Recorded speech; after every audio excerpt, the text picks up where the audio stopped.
WNBA, they look at these players like a joke. To be fair, why shouldn't they? These players are demanding 30% of league revenue prior to expenses being paid. The players that have never driven in viewership, the players that have never brought in attendance, the players that have never... That laugh. It says everything you need to know about where these negotiations are right now.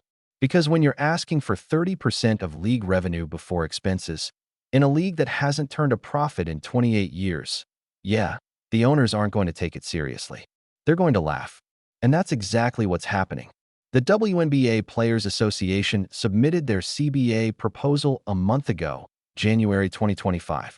And the response from the league? Crickets. No counteroffer. No negotiations. Complete silence. Why?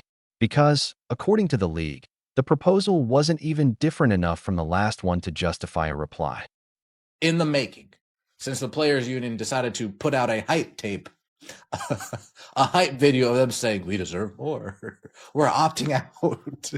As the deadline passed on January 9th, the sides ushered in a period called status quo, where the conditions of the 2020 deal remain in effect. In the 3 weeks since, the stalemate has continued. The Women's National Basketball Players Association is still awaiting an official response from the league since sending in a proposal. This is negotiation theater at its finest. Imagine asking your parents for a toy, getting told no, then asking for a Lego and expecting a different answer. Same situation, just slightly different packaging. That's exactly what's happening here. The players keep submitting essentially the same proposal. The owners keep saying no, and now we're stuck in a bizarre standoff. One side refuses to budge, the other refuses to even respond. And the clock is ticking. May 8th, 2026. That's when the season is supposed to tip off. But without a new CBA, nothing happens. A two-team expansion draft for Portland and Toronto, over 100 unrestricted free agents waiting for contracts, and the 2026 draft class still needs placements. Here's the kicker. The players opted out of their 2020 deal 15 months ago. 15 months. They even dropped that dramatic hype video in October 2023, declaring, we deserve more. We're opting out. The deadline came and went on January 9th, 2025, and now we're in status quo, where the old 2020 deal just keeps rolling on indefinitely.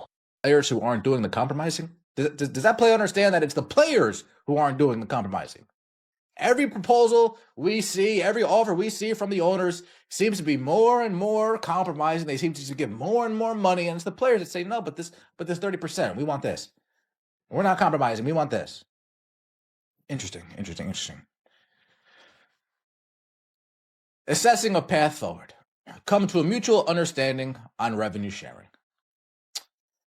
A big part of the reason this stalemate is that the sides still do not see eye. 3 decades, not 3 years. 3 decades of operating at a loss. That's the context people often forget when debating what the players deserve. In any normal business, losing money for 30 straight years would mean one thing: closure, bankruptcy, game over. But the WNBA doesn't fold. Why? Because Big Brother NBA keeps writing checks. More money here, more money there. Like handing a kid cash at the boardwalk, watching them blow it all, then giving them more when they come back empty-handed. And now the players want 30% of gross revenue. Not net revenue after expenses. Gross revenue before paying for travel, facilities, staff, marketing, anything. Meanwhile, the league's counteroffer? 70% of net revenue over the life of the agreement. Sounds generous, until you remember that in a league that loses money every year, net revenue equals almost nothing to split. For value and is not too much. As Nafisa Collier told ESPN this month. We just got done saying that they lost money 3 decades in a row, and Nafisa Collier is saying that represents their value. I'm telling you, folks, the arrival of Caitlin Clark has emboldened these ladies something fierce. The battery is in their back because they've had 2 years of respectable metrics. Viewership and attendance. Find a middle ground on housing.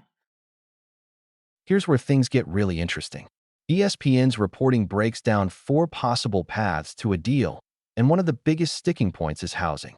The players want guaranteed housing for every single player, full season, no exceptions.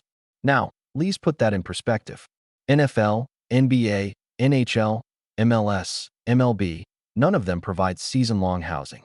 Even the NWSL is phasing out team-provided housing by 2027, expecting professional athletes to afford their own accommodations with their salaries. The WNBA, though, they're willing to compromise.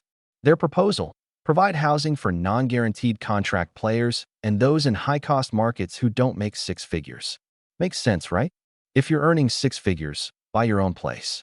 If you're on a camp contract making $30,000, the league steps in to help. But the players want it for everyone, regardless of salary. That's a statement. It shows how they see themselves in comparison to every other professional league. And it's forcing the WNBA to rethink its playbook. And all these guys get paid way too much for me, to be honest. Like, these contracts are all absurd. But you could at least think and say, okay, well, if they say the league's making $100 billion, whatever the fucking number is, I don't know how much it is, $10 billion, who knows? Who knows with the NFL? Well, then you can say, okay, well, some of these players, given the fact that they're raking in over billions of dollars, yeah, maybe they should be getting paid more than $3 million or $4 million or $5 million or whatever the case may be. When it comes to a league that routinely loses money, no. Better example might be UFC. Now let's break down why this negotiation feels completely different from 2020. Back then, Cathy Engelbert and the players' union president stood side by side, both wearing blue, smiling for the cameras. Engelbert said, "We're proud of the players and their ability to unify around important issues. We collaborated, and we have what we think is a groundbreaking agreement." That was a different era. This was before COVID wiped out the 2020 bubble season, before player activism reshaped the league and led to the Atlanta Dream's sale, before the 2022 capital raise complicated the ownership landscape, before Caitlin Clark blew women's basketball into the mainstream. Most importantly, it was before the massive breakdown of trust between the league and its players. Nafisa Collier openly called out Cathy Engelbert during her 2025 exit interview. That doesn't happen in a healthy relationship. Dissatisfaction that used to stay behind closed doors spilled into public view. And now you have players who fundamentally don't trust league leadership to negotiate in good faith. Spilled into the public when Collier put the commissioner on blast during her 2025 exit interview. It was before there was a massive break of trust between the league and its players.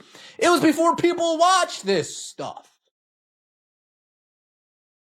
When you can lie to the 46,000 old fans and tell them things are much more hunky-dory than they really are. I guarantee you, if people were paying attention, like people, not drones, like people that actually think for themselves, we're actually watching this and we're following this deal as it goes. People, not shills that get paid to support, people that can think for themselves. They would say, wait, the WNBA, they're getting fleeced in this deal here. Wait, forget that. Why is the NBA still paying for a lot of this? Why is the NBA still helping you out so much? Maybe you guys should just go do your own thing. It was a different world back then, indeed. Let me know your thoughts in the comment section below. Like the video, subscribe. Interview 6. And that transcript really drives the point home. Back when 46,000 fans were watching, you could spin the story however you wanted. You could make a $30 million annual loss sound like growth or investment. You could tell fans everything was fine, even when it wasn't. But now, people are actually watching. Not just diehards, not just league insiders. Regular fans, thinking for themselves, are paying attention to these negotiations and asking simple, hard questions. Wait, why is the NBA still footing the bill? Why are players asking for 30% of revenue when the league has never turned a profit? Maybe they should try running their own operation and see how that works out. The arrival of Caitlin Clark has emboldened the players like never before, and that's not an exaggeration. For 2 years now, the league's most respectable viewership and attendance numbers have been driven largely by one player. And suddenly, that leverage is impossible to ignore.